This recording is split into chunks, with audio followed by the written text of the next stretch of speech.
আজকের গল্পটা একজন বৃদ্ধ লোকের।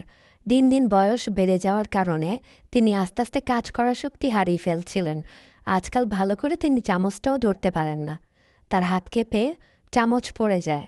খাবার খাওয়ার সময় যতটুকু খাবার তিনি মুখে দেন তার থেকে বেশি খাবার নিচে পড়ে যায়। তো বৃদ্ধ লোকটি ছিলেন বিপত্নিক, কিন্তু তার একটি ছেলে আছে, ছেলের ওয়াইফও আছে। তো ছেলে এবং ছেলের ওয়াইফ দুজনেই এই কাজটা বেশি পছন্দ করেন না। খুবই রাগ হয়, মানে বিশেষ করে যখন খাবার গড়িয়ে গড়িয়ে নিচে পড়ে যায় তখন। তো এর জন্য তারা করলো কি, একদিন ভদ্রলোকের খাবারের জায়গাটা আলাদা করে দিলেন। তার একটা নাতিও আছে, নাতির নাম হচ্ছে হাসান। হাসানের আবার এই জিনিসটা ভালো লাগে না। তার দাদার জন্য মন খুব খারাপ হয়। সে প্রায় সময় দাদার রুমে যেয়ে দাদাকে খাবার খেতে সাহায্য করে। এমনকি মাঝে মাঝে চামচ ধরে খাবারও খাইয়ে দেয়, যাতে খাবার নিচে না পড়ে যায়। তো একদিনের কথা, বৃদ্ধ লোকটি খাবার খেতে গিয়ে দুর্ঘটনাক্রমে খাবারের প্লেটটি তার হাত থেকে পড়ে যায় এবং ভেঙে যায়।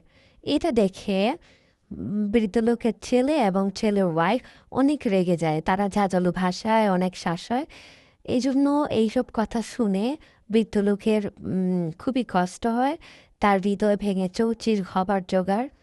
এরপর কী করলো, তারপর দিন থেকেই তারা তাকে প্লাস্টিকের থালায় খাবার দেওয়া শুরু করলো। তার বেশ কিছুদিন পর একদিন ওই বৃদ্ধ লোকের ছেলে তার ওয়াইফকে ডেকে বলল, কিছু কিছু প্লাস্টিকের প্লেট ফেটে গিয়েছে, এগুলো তুমি ডাস্টবিনে ফেলে দাও। তো ভদ্রমহিলা ডাস্টবিনে ফেলে দিল।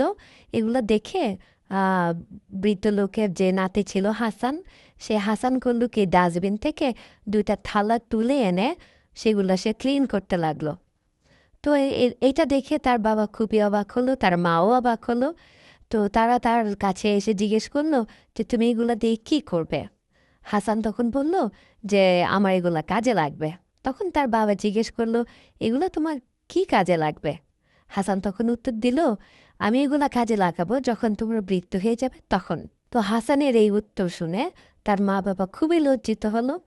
এরপর থেকে যখনই খাবারের সময় হতো, তারা তাদের বাবাকে তাদের সাথে ডাইনিং টেবিলে বসেই খাবার খেত।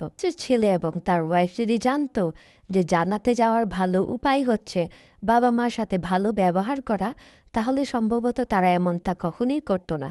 আমাদের প্রিয় নবী হযরত মুহাম্মদ সাল্লাল্লাহু আলাইহি ওয়াসাল্লাম এই ব্যাপারে স্পষ্ট করে বলেছেন, আল্লাহর সন্তুষ্টি বাবা মার সন্তুষ্টির মাঝে রয়েছে, আর আল্লাহর অসন্তুষ্টিও বাবা মার অসন্তুষ্টির মাঝে রয়েছে।